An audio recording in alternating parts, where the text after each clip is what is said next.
Gila bro, pusing 7 keliling nggak sih zaman sekarang?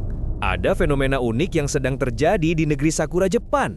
Biasanya, negara maju sangat selektif dan ketat terhadap pendatang asing. Tapi, tunggu dulu. Khusus untuk orang Indonesia, terjadi sebuah anomali yang membanggakan. Angka pekerja kita di sana melonjak drastis hingga 192%. Bahkan, banyak perusahaan dan warga Jepang yang secara khusus memohon, tolong prioritaskan orang Indonesia, kami lebih nyaman dengan mereka. Kok bisa? Ternyata kuncinya bukan cuma pada keahlian, tapi pada adab dan hati.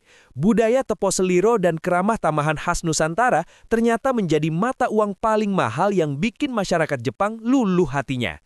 Kenapa karakter asli kita bisa begitu dicintai di sana? Dan bagaimana senyum tulus pekerja kita berubah menjadi senjata diplomasi terkuat bangsa? Sebelum kita bedah rahasianya, tekan tombol subscribe dan nyalakan loncengnya sekarang juga. Kenapa? Karena cerita inspiratif yang bikin lu makin bangga jadi orang Indonesia kayak gini gak akan lu temukan di sekolah manapun. Biar kita pinter bareng, bangga bareng. Udah? Oke, kita gas!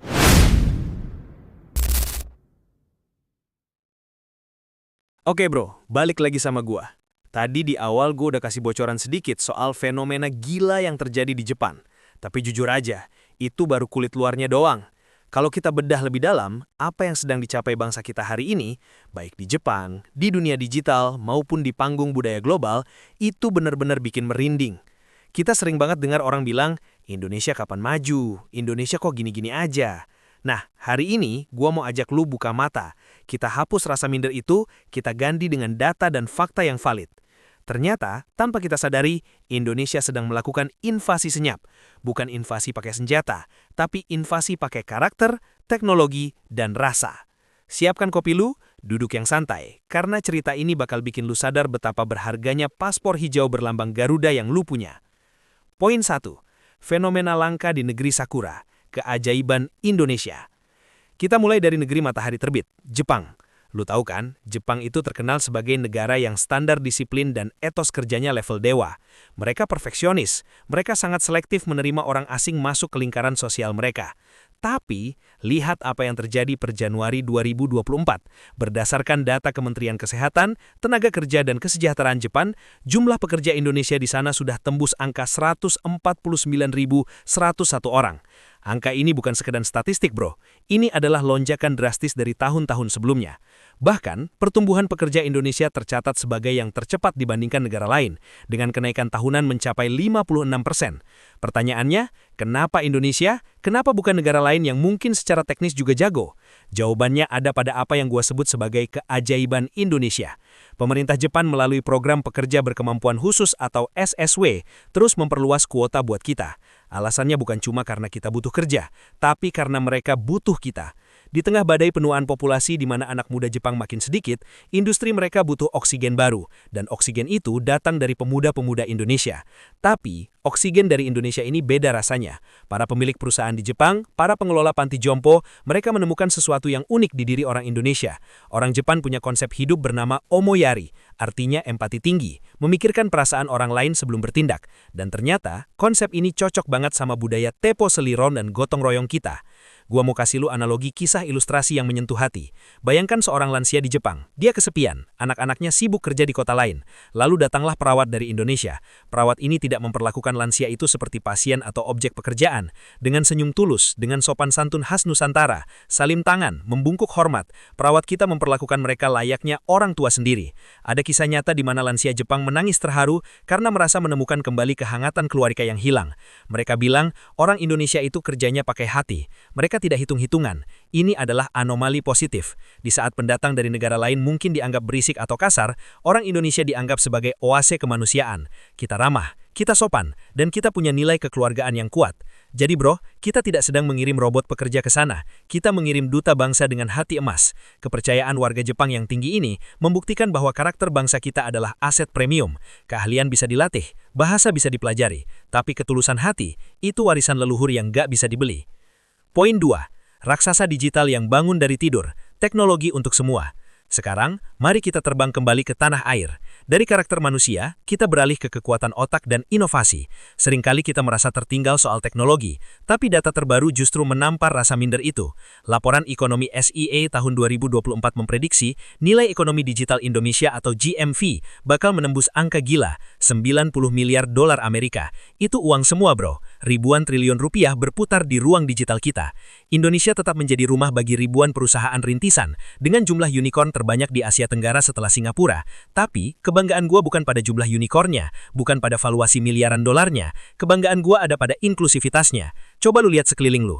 Dulu, teknologi canggih itu cuma milik orang berdasi di gedung tinggi Jakarta. Sekarang, mbok jamu di pasar tradisional pakai QRIS. Tukang ojek di pangkalan berubah jadi mitra aplikasi yang terorganisir.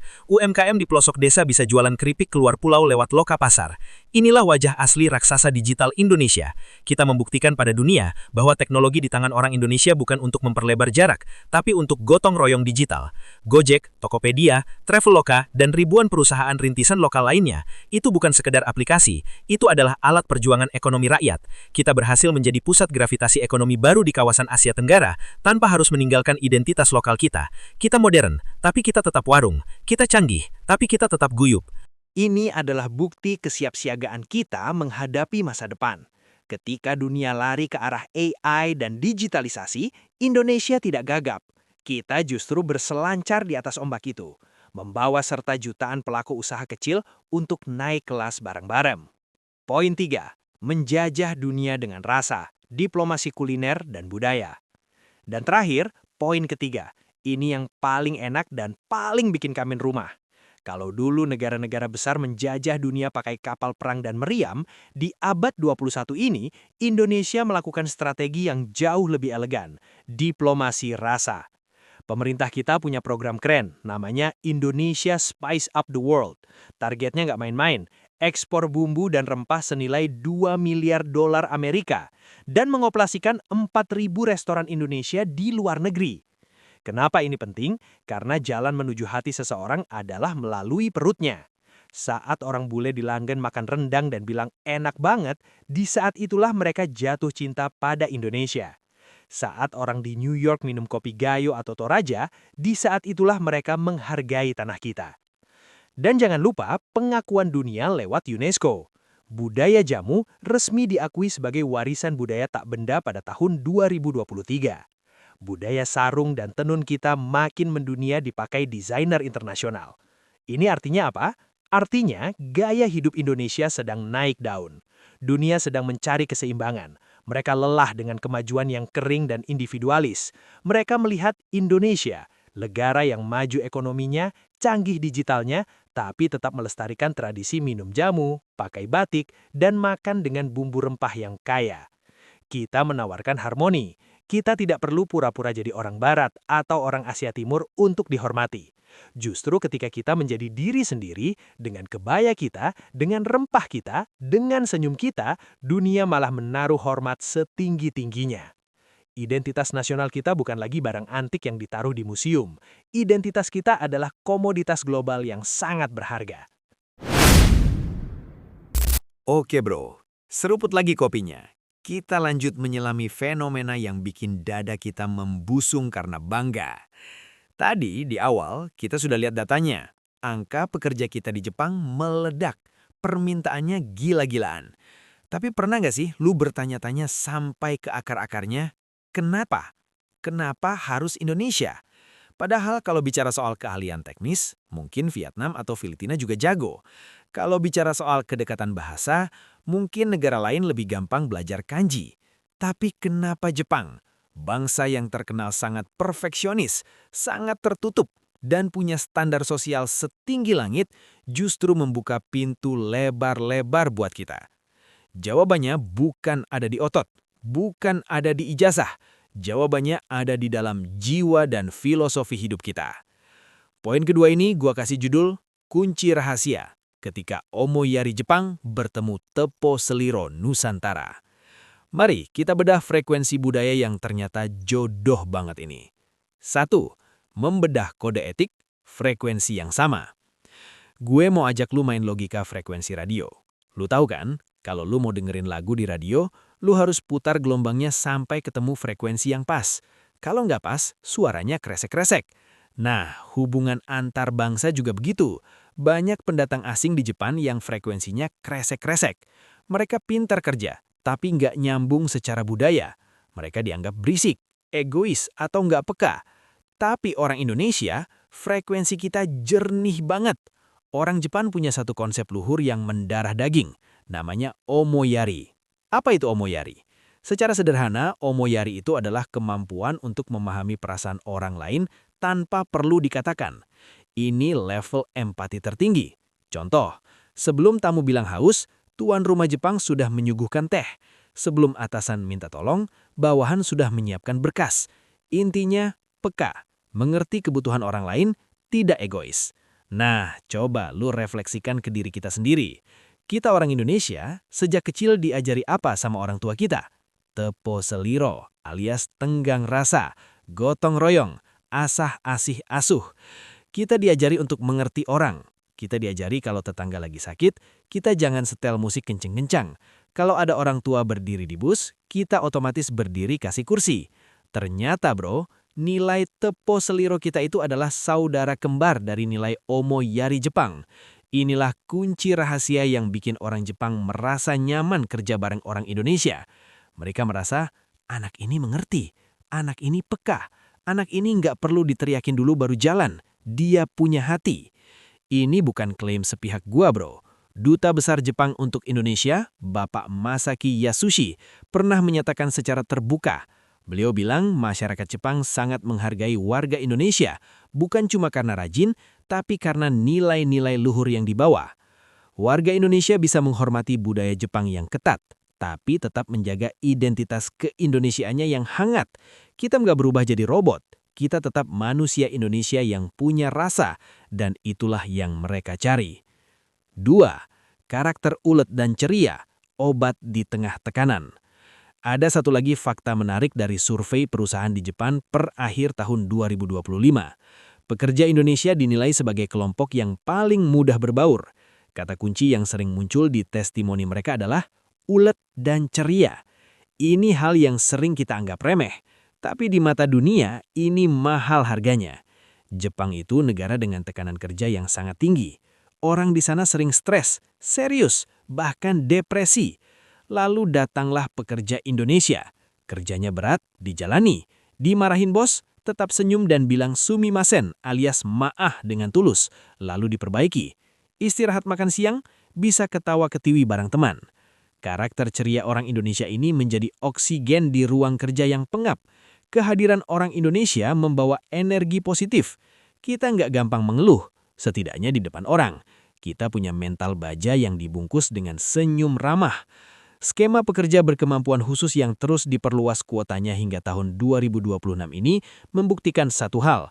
Jepang tidak hanya mencari tenaga fisik, mereka mencari jiwa. Mereka butuh nyawa orang Indonesia untuk menghidupkan kembali lingkungan kerja mereka yang menua dan kaku.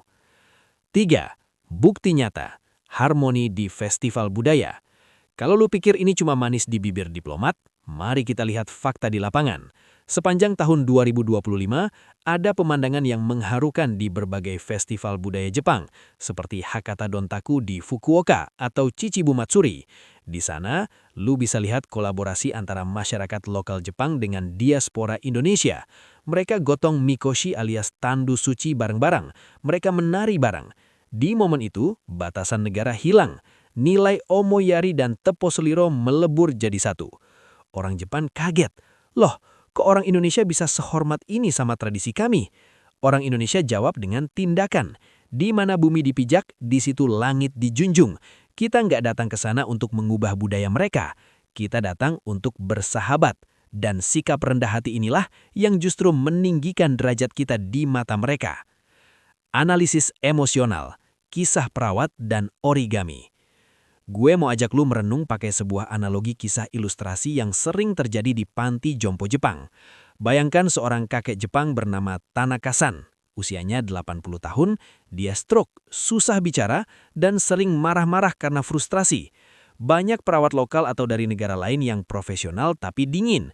Mereka kasih obat, ganti popok, lalu pergi. Tugas selesai. Lalu datanglah perawat dari Indonesia. Sebut saja Siti. Siti ini punya nilai tepo seliro. Dia membayangkan Tanakasan ini kayak kakeknya sendiri di kampung. Saat Tanakasan larah marah nggak mau makan, Siti nggak ikut emosi. Siti malah tersenyum, duduk di sampingnya, dan dengan sabar membujuk. Tanakasan, makan dulu ya, biar kuat. Bahkan, Siti sering meluangkan waktu di luar jam kerjanya buat nemani Tanakasan melipat kertas origami. Hal sederhana yang bikin si kakek merasa ditemani, merasa dimanusiakan. Lama-kelamaan, hati Tanakasan yang keras itu luluh. Dia mulai tersenyum. Dia mulai menunggu kedatangan Siti. Bagi Tanakasan, Siti bukan lagi orang asing. Siti adalah keluarga. Inilah kekuatan hati. Teknologi Jepang mungkin bisa bikin robot perawat yang canggih, tapi robot nggak bisa memegang tangan lansia dengan hangat. Robot nggak punya tepo seliro. Cuma manusia Indonesia yang punya kombinasi unik itu. Poin pandang. Bahasa kebaikan sebagai mata uang global. Jadi, apa pelajaran besarnya buat kita? Poin ini menegaskan bahwa karakter asli Nusantara yang ramah, peka, suka menolong, dan murah senyum itu bukan kelemahan. Seringkali kita mikir, orang Indonesia terlalu lembek, terlalu santai. Salah besar. Di era modern yang makin individualis ini, di mana orang makin cuek satu sama lain, karakter kita adalah mata uang global yang nilainya sangat mahal. Kebaikan hati adalah bahasa universal. Saat kita menerapkan tepo seliro, kita sedang membangun jembatan emas yang menghubungkan Indonesia dengan bangsa-bangsa besar. Kita bangga karena kita tidak perlu menjadi orang lain untuk diterima dunia. Kita tidak perlu meniru gaya barat yang blak-blakan. Kita tidak perlu meniru gaya Jepang yang terlalu kaku. Cukup jadi Indonesia. Jadilah diri sendiri yang santun, yang penuh empati, yang pekerja keras tapi tetap ceria. Karena ternyata, keaslian karakter itulah yang memenangkan hati masyarakat global. Ini adalah kunci rahasia yang membuat TKI kita bukan sekedar buruh migran, tapi mereka adalah duta budaya. Mereka adalah aset diplomasi yang paling efektif. Mereka tidak hanya bekerja mencari yen, tapi mereka sedang menanam bibit persahabatan yang akan tumbuh menjadi pohon raksasa di masa depan. Oke bro, tarik napas lagi. Kita masuk ke poin ketiga. Tadi kita udah bahas soal jodohnya budaya kita sama Jepang. Sekarang gue mau ajak lu melihat bukti nyata di lapangan. Gue mau ajak lu melihat bagaimana karakter manusia Indonesia bersinar terang di tengah hutan beton dan mesin industri Jepang. Seringkali kita dengar orang bilang, jadi TKI itu kan cuma kuli, cuma kerja kasar. Hei, tunggu dulu. Hapus pola pikir itu sekarang juga. Data dan fakta tahun 2026 membuktikan bahwa pekerja Indonesia di Jepang bukan sekedar skrup atau baut dalam mesin ekonomi mereka. Kita adalah jiwa. Kita adalah oase.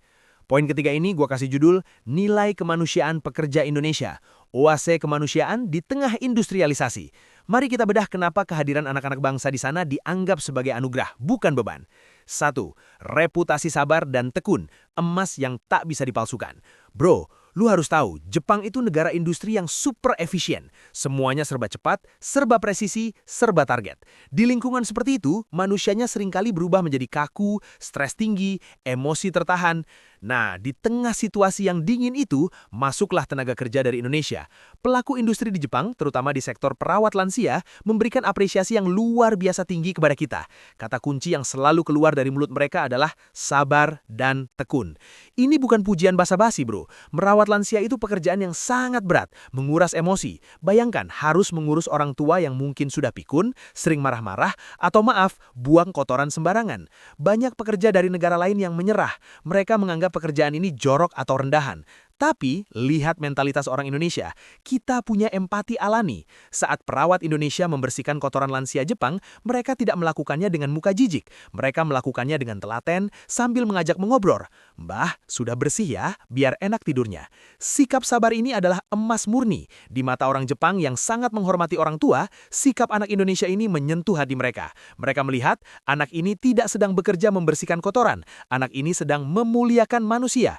Itulah yang gue maksud dengan beda kelas. Kita membawa nilai kemanusiaan ke tempat yang paling membutuhkan. Kita mengubah pekerjaan kasar menjadi pekerjaan mulia lewat sikap kita. 2. Etos kerja, cepat belajar dan setia kawan. Lanjut ke sektor industri dan manufaktur. Ada stereotip lama yang bilang orang Indonesia itu santai atau malas. Fakta tahun 2026 menampar stereotip itu sampai hancur. Pemberi kerja di Jepan menilai tenaga kerja Indonesia atau TKI memiliki potensi besar karena dua hal. Pertama, kecepatan meningkatkan keterampilan. Kedua, loyalitas tinggi. Orang Indonesia itu ternyata cepat belajar. Mungkin awalnya kita gagap teknologi. Mungkin awalnya bahasa Jepang kita patah-patah. Tapi kita punya rasa ingin tahu yang tinggi dan rasa malu kalau gagal. Malu dong sama keluarga di kampung kalau gue gagal. Motivasi ini bikin anak-anak Indonesia ngebut belajarnya. Dalam waktu singkat, mereka sudah bisa mengoperasikan mesin canggih yang rumit. Dan yang paling disukai bos Jepang, loyalitas. Jepang punya budaya kerja seumur hidup atau setidaknya setia pada satu perusahaan. Banyak pendatang asing dari negara lain yang kutu loncat, baru kerja sebentar, pindah karena gaji beda dikit, atau sering protes dan demonstrasi. Orang Indonesia, kita punya budaya hutang budi dan setia kawan. Kalau bos baik sama kita bakal kerja mati-matian buat bos. Kita nggak hitung-hitungan waktu. Kalau target belum kelar, kita malu pulang duluan. Sikap ini cocok banget sama semangat Bushido-nya orang Jepang. Mereka merasa pekerja Indonesia itu bisa dipercaya, bisa diandalkan, bukan musuh dalam selimut. Inilah yang bikin pemerintah Jepang secara resmi mengakui kontribusi positif kita. Mereka sadar sistem mereka butuh orang-orang setia seperti kita. 3. Filosofi di mana bumi dipijak, di situ langit dijunjung. Ini adalah poin kultural yang paling mahal. Seringkali, gesekan antara pendatang dan warga lokal terjadi karena pendatang itu ngotot membawa kebiasaan aslinya yang mungkin nggak cocok. Misalnya berisik di malam hari, buang sampah sembarangan, atau melanggar antrian. Tapi orang Indonesia, kita punya pepatah sakti. Di mana bumi dipijak, di situ langit dijunjung. Kita datang ke Jepang bukan untuk menjajah budaya mereka. Kita datang untuk berbaur. Anak-anak Indonesia di sana dikenal taat aturan. Kalau disuruh pilah sampah jadi 4 jenis, kita lakukan. Kalau disuruh antri rapi, kita lakukan. Kalau dilarang berisik di kereta, kita diam. Apakah kita kehilangan jati diri? Tidak, justru disitulah letak kehebatan kita. Kita tetap sholat bagi yang muslim, kita tetap makan nasi padang, kita tetap berkumpul bareng komunitas. Tapi kita melakukannya dengan cara yang elegan dan tahu tempat. Contoh nyata, soal ibadah. Pekerja Indonesia tidak menuntut secara kasar. Woi, sediakan musola sekarang. Tapi mereka bernegosiasi dengan santun. Bos, bolehkah saya minta waktu 5 menit di jam istirahat untuk berdoa di pojokan gudang? Bos Jepang melihat kesantunan itu. Melihat bahwa ibadah justru bikin pekerjanya makin rajin. Akhirnya apa? Bosnya sendiri yang buatkan tempat sholat. Ini adalah diplomasi tingkat tinggi, bro. Kita menaklukkan aturan yang kaku dengan keluasan sikap. Kita membuktikan bahwa menjadi religius dan berbudaya tidak harus bertentangan dengan kemajuan industri. Poin pandang, oase kemanusiaan di tengah gersangnya mesin. Gue mau ajak lu merenung pakai analogi oli pelumas. Bayangkan Jepang itu sebuah mesin raksasa yang canggih. Roda giginya berputar sangat cepat, logam ketemu logam, panas, bergesekan. Kalau nggak ada pelumas, mesin itu bakal kepanasan, macet, dan meledak. Nah, pekerja Indonesia itu ibarat oli pelumas kualitas terbaik. Di tengah masyarakat industri yang kaku dan penuh tekanan, kehadiran orang Indonesia membawa kehangatan. Senyum kita, sapaan selamat pagi kita yang ceria, jandaan ringan kita saat istirahat, itu semua mendinginkan suasana. Itu semua melumasi hubungan antar manusia di pabrik atau kantor. Ada kisah ilustrasi menyentuh dari seorang mandor Jepang yang terkenal galak. Dia bilang, dulu suasana pabrik ini tegang terus. Sejak banyak anak Indonesia, suasananya jadi lebih hidup. Mereka kerja keras, tapi mereka tidak lupa caranya tertawa. Inilah oase kemanusiaan. Kita mengajarkan pada dunia bahwa semodern apapun sebuah negara, mereka tetap butuh sentuhan manusia. Mereka tetap butuh hati. Dan itulah keunggulan kompetitif bangsa Indonesia. Di masa depan, pekerjaan teknis mungkin bisa diganti robot AI. Robot bisa merakit mobil lebih cepat dari kita. Robot bisa menghitung data lebih cepat. Tapi, robot tidak bisa tersenyum tulus saat merawat lansia. Robot tidak bisa setia kawan saat perusahaan lagi susah. Robot tidak bisa membawa kehangatan Tepo Seliro. Hanya manusia Indonesia yang bisa. Poin pandang, kita punya kelas. Jadi bro, kesimpulan dari poin ketiga ini apa? Kita harus berhenti merasa minder. Kita harus berhenti merasa bahwa TKI itu warga kelas 2. Faktanya, di mata dunia, khususnya Jepang, kita punya kelas tersendiri. Kelas kita bukan ditentukan oleh seberapa mahal jam tangan kita atau seberapa putih kulit kita. Kelas kita ditentukan oleh adab dan etos kita. Negara lain mungkin mengirim pekerja yang pintar secara akademis, tapi sering bikin masalah sosial. Indonesia mengirim pekerja yang cerdas secara emosional dan spiritual. Ini adalah aset bangsa yang harus kita jaga. Setiap satu orang Indonesia berbuat baik di luar negeri, nama harum Indonesia tercium wangi. Setiap satu orang Indonesia berprestasi, merah putih berkibar tinggi. Buat lu yang sekarang lagi berjuang di negeri orang atau yang punya cita-cita kerja di luar, ingatlah pesan ini. Lu bukan cuma cari uang, lu sedang membawa nama besar 280 juta saudara lu di tanah air. Jadilah oase itu, jadilah pelumas itu. Tunjukkan bahwa Indonesia adalah bangsa yang besar jiwanya. Nah bro, kita sudah bahas soal karakter, soal etos kerja, dan soal budaya. Tapi cerita ini belum lengkap kalau kita nggak melihat hasil akhirnya. Apa sih dampak jangka panjang dari hubungan spesial ini? Apakah hubungan ini cuma sebatas majikan dan buruh? Atau sudah berubah menjadi sesuatu yang jauh lebih dalam? Sesuatu yang disebut keluarga. Di poin selanjutnya, gue bakal kasih lihat bukti nyata bahwa TKI kita bukan lagi dianggap orang asing, tapi sudah dianggap anak sendiri. Bahkan dipercaya masuk ke ruang-ruang privasi mereka. Siap-siap tisu, karena kisah selanjutnya bakal menyentuh hati lu yang paling dalam. Tetap ditarik tuas? Oke, kita gas. Oke bro, seruput kopinya pelan-pelan. Kita masuk ke babak yang paling emosional dari fenomena ini. Tadi kita sudah bahas bagaimana anak-anak muda Indonesia menaklukkan pabrik dan industri Jepang dengan etos kerja mereka. Itu hebat. Tapi poin keempat ini levelnya beda. Ini bukan lagi soal mesin, bukan lagi soal baut, dan bukan lagi soal target produksi. Ini soal nyawa, ini soal hati, dan ini soal manusia di fase terlemahnya. Poin keempat ini gua kasih judul Dari Pekerja Jadi Keluarga, ketika anak Indonesia menjadi matahari bagi lansia Jepang. Siapkan hati lo, karena fakta-fakta di tahun 2026 ini bakal bikin lu sadar betapa mulianya tugas saudara-saudara kita di sana. 1. Badai tsunami perak dan panggilan kemanusiaan. Bro, lu harus tahu kondisi Jepang saat ini. Negeri Sakura sedang dihantam apa yang disebut tsunami perak atau silver tsunami alias ledakan populasi lansia. Data per September 2025 bikin dunia tercengang. Jepang mencatat rekor sejarah baru. Jumlah warga lansia yang berusia 100 tahun ke atas sudah mencapai hampir 100.000 orang. Bayangkan bro, satu stadion Gelora Bung Karno penuh. Isinya orang berumur 1 abad semua. Di satu sisi, ini bukti hebatnya kesehatan mereka, tapi di sisi lain, ini krisis sosial. Siapa yang mau merawat mereka? Anak-anak muda Jepang makin sedikit, yang ada pun sibuk kerja keras di kota besar. Diperkirakan pada tahun 2026 ini, kota Tokyo saja, ingat baru Tokyo saja, akan kekurangan sekitar 28.158 tenaga kerja keperawatan lansia atau kaigo. Itu angka yang ngeri, puluhan ribu kakek nenek terancam terlantar kalau nggak ada yang bantu. Di tengah situasi genting inilah, Indonesia hadir. Pemerintah Jepang mempercepat penerimaan perawat asing. Dan tahu siapa prioritas utamanya? Indonesia. Kenapa? Karena rekam jejak kita yang positif. Mereka tidak mencari robot. Jepang sudah punya robot perawat canggih yang bisa mengangkat pasien.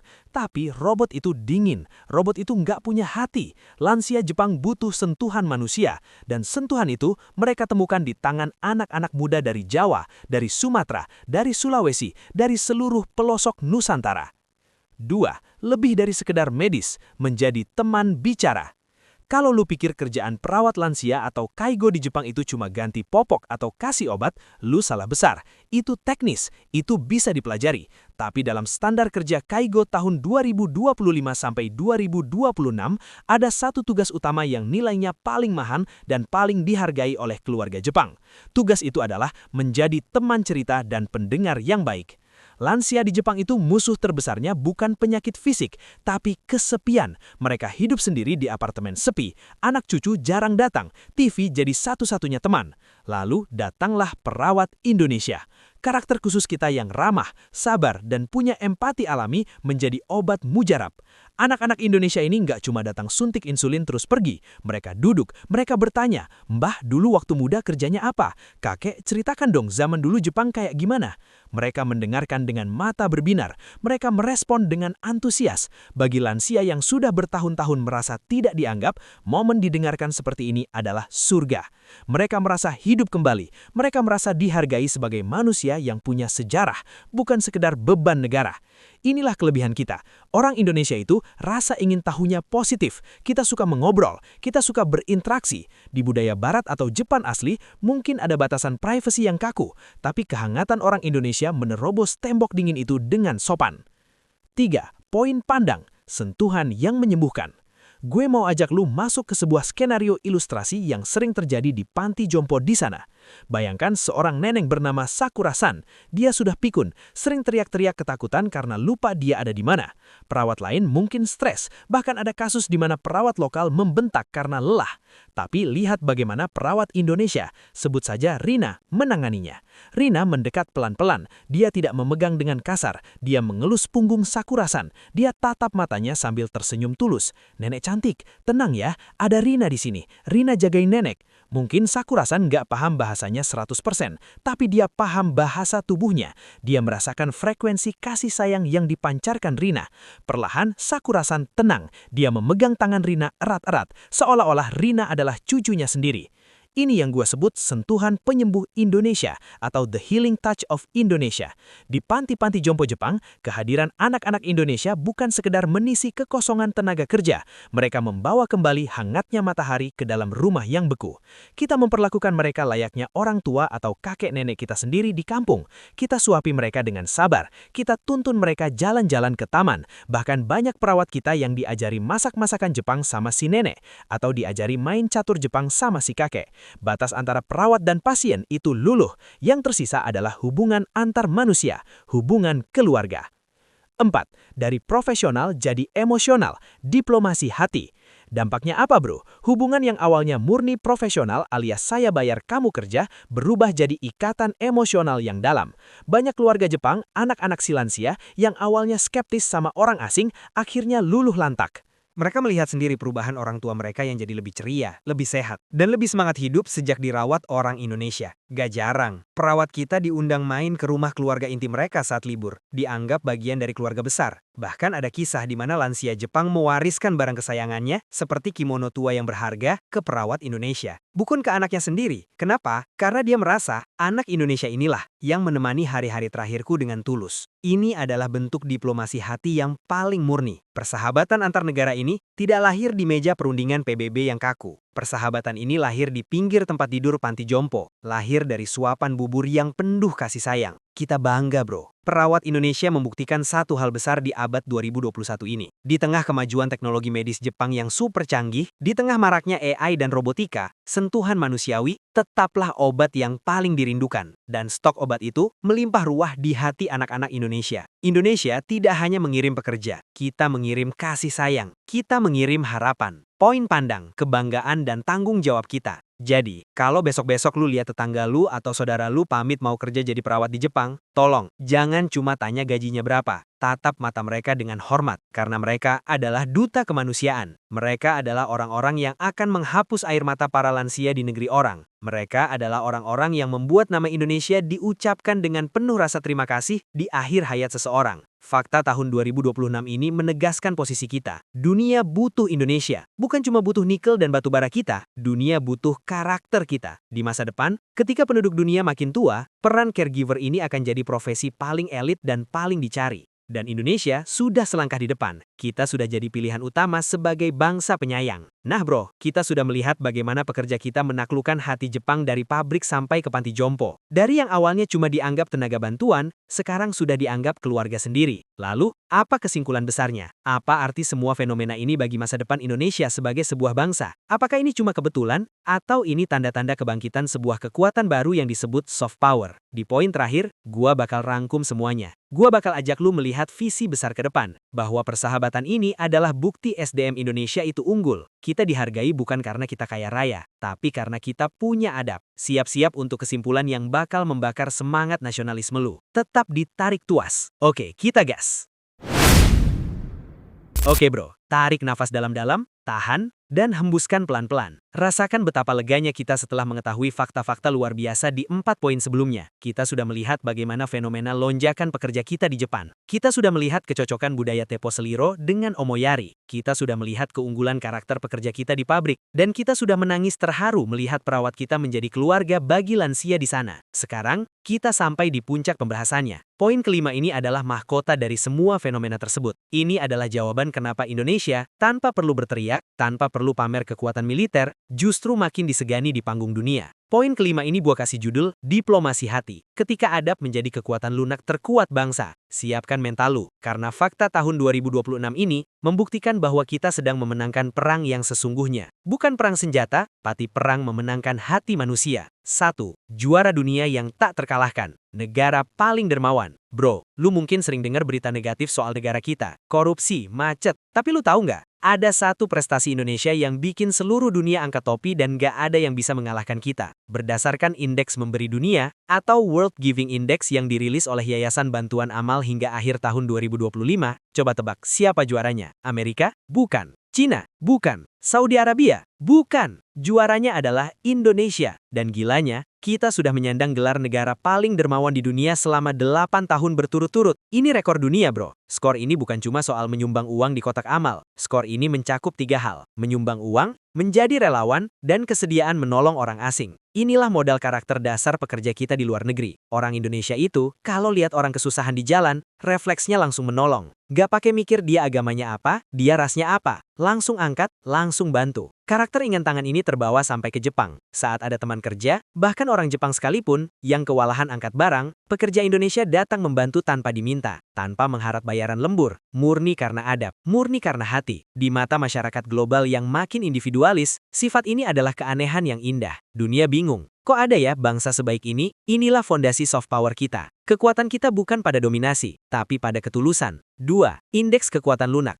Naik kelas tanpa sikut-sikutan. Lanjut ke data yang lebih makro. Dalam laporan Indeks Kekuatan Lunak Global atau Global Soft Power Index tahun 2026, posisi Indonesia terus merangkak naik. Apa itu kekuatan lunak? Kalau kekuatan keras itu kekuatan militer seperti tank dan rudal, atau paksaan ekonomi, kekuasaan lunak atau soft power adalah kemampuan sebuah negara untuk mempengaruhi negara lain melalui daya tarik budaya, nilai-nilai, dan perilaku warganya. Pengaruh budaya Indonesia di kancah global terus naik, didorong oleh satu faktor kunci, reputasi masyarakatnya yang ramah. Dulu, orang kenal Indonesia cuma Bali. Sekarang, orang kenal Indonesia sebagai bangsa yang ramah. Stabilitas sosial kita yang baik, kerukunan kita di tengah keberagaman, menjadi contoh bagi dunia yang sedang terpecah belah. Jepang melihat ini, dunia melihat ini. Mereka melihat Indonesia sebagai mitra yang aman dan nyaman. Mereka nggak takut sama kita. Mereka justru ingin berteman sama kita. Inilah yang gua maksud dengan naik kelas tanpa sikut-sikutan. Kita nggak perlu menjatuhkan negara lain untuk terlihat hebat. Cukup dengan menjadi diri sendiri yang beradab. Dunia dengan sendirinya memberikan karpet merah buat kita. 3. Dampak nyata. Aturan berubah karena kita. Ah bang, itu kan cuma survei. Dampak nyatanya apa? Nih, gua kasih fakta keras yang terjadi di tahun 2026.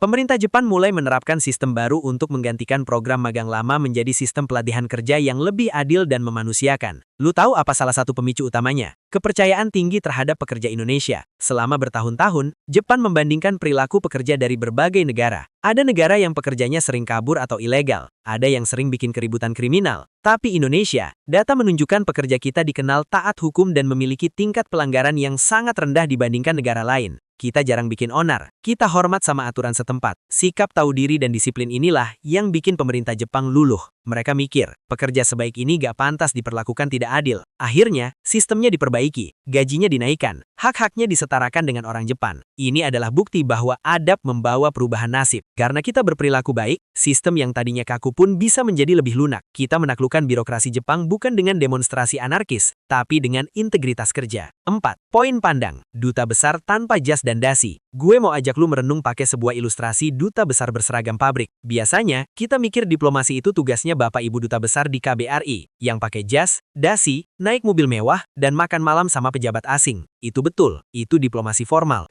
Tapi, persahabatan erat antara Indonesia dan Jepang saat ini tidak lahir dari dokumen perjanjian di meja Jakarta atau Tokyo semata. Persahabatan ini lahir dari senyum tulus Mas Budi di pabrik otomotif Nagoya. Lahir dari kesabaran Mbak Siti di panti jompo Osaka. lahir dari kejujuran Kang Asep yang mengembalikan dompet yang jatuh di stasiun Tokyo. Merekalah duta besar sesungguhnya. Mereka tidak punya gelar diplomatik.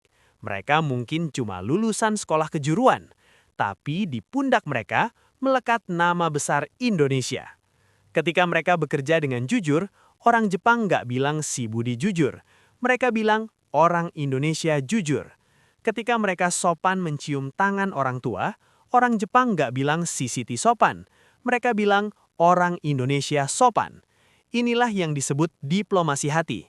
Kekuatan karakter satu orang mampu mengubah persepsi satu bangsa terhadap bangsa lainnya. Dan efeknya bola salju, bro. Karena Mas Budi baik, bos Jepang jadi suka sama Indonesia. Akhirnya dia investasi buka pabrik di Karawang. Akhirnya ribuan orang di Indonesia dapat kerja. Lihat kan rantai kebaikannya? Adab satu orang di rantau bisa memberi makan ribuan orang di kampung halaman. 5. Visi masa depan. Adab adalah aset termahal. Jadi, apa kesimpulan besarnya buat visi Indonesia ke depan? Kita harus sadar bahwa kita punya harta karun yang tidak bisa dicuri orang. Minyak bisa habis, batu bara bisa diganti energi surya, nikel ada masanya, tapi kekuatan karakter atau adab itu abadi. Itu adalah aset tak berwujud terbesar bangsa ini. Visi kita menuju Indonesia Emas 2045 harus menempatkan pembangunan manusia beradab sebagai prioritas.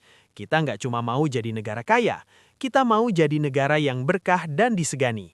Kita dihargai bukan karena kita mendominasi ekonomi dunia, tetapi karena kita membawa peradaban. Kita membawa nilai gotong royong ke dunia yang egois. Kita membawa nilai tepo seliro ke dunia yang kasar. Kita membawa nilai keluarga ke dunia yang kesepian. Indonesia adalah guru kemanusiaan bagi dunia modern. Penutup. Oke bro, sis, kita sudah sampai di ujung perjalanan cerita yang luar biasa ini. Dari fenomena lonjakan pekerja, kecocokan budaya, keunggulan etos kerja, kisah haru perawat lansia, sampai fakta bahwa kita adalah negara paling dermawan. Semua ini bermuara pada satu pesan penting. Jangan pernah malu jadi orang Indonesia. Dunia luar sana sedang jatuh cinta pada karakter kita. Jepang, salah satu negara paling maju di dunia, sudah mengakui kehebatan hati orang Indonesia. Ini adalah modal besar buat kita melangkah ke depan. Tantangan masa depan, pilihan sikap. Sekarang gua mau lempar pertanyaan terakhir buat lu semua. Pilihan A, tim pesimis, lu masih mau fokus sama kekurangan bangsa sendiri, menyindir dan merasa kita nggak punya harapan. Pilihan B, tim optimis beradab. Lu sadar kita punya potensi besar, lu bangga dengan identitas ketimuran kita, dan lu siap menjaga nama baik Indonesia. Mulai dari hal kecil, antre yang tertib, buang sampah pada tempatnya, dan senyum sama tetangga. Mana pilihan lu? Tim pesimis atau tim optimis beradab? Tulis jawaban dan komitmen lu di kolom komentar di bawah. Gua pengen lihat seberapa banyak patriot positif di channel Tarik Tuas. Terakhir, gua mau lu lakuin satu hal penting. Tekan tombol like kalau lu bangga punya saudara-saudara TKI yang mengharumkan nama bangsa. Tekan subscribe channel Tarik Tuas dan nyalakan loncengnya. Kenapa? Karena narasi positif yang membangun mentalitas juara kayak gini adalah nutrisi buat otak dan jiwa kita. Kita lawan konten negatif dengan konten yang mencerahkan. Jaga adab, jaga hati, jaga Indonesia. Kita menaklukkan dunia dengan senyuman. Indonesia disegani, Indonesia abadi. You are in control. Tarik Tuas, cabut. Disclaimer. Video ini adalah analisis sosial budaya dan ekonomi berdasarkan data publik seperti laporan Kementerian Kesehatan dan Tenaga Kerja Jepang, Indeks Memberi Dunia, dan Indeks Kekuatan Lunak Global hingga awal tahun 2026. Penyebutan nama negara seperti Jepang dan program kerja bertujuan sebagai studi kasus edukatif untuk menyoroti keunggulan komparatif SDM Indonesia. Narasi ini tidak bermaksud untuk melebih-lebihkan tanpa dasar, merendahkan pekerja dari negara lain, atau mengabaikan tantangan yang masih ada.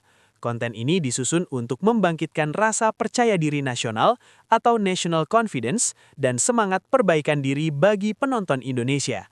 Harap sikapi informasi ini dengan bijak dan semangat persahabatan antar bangsa.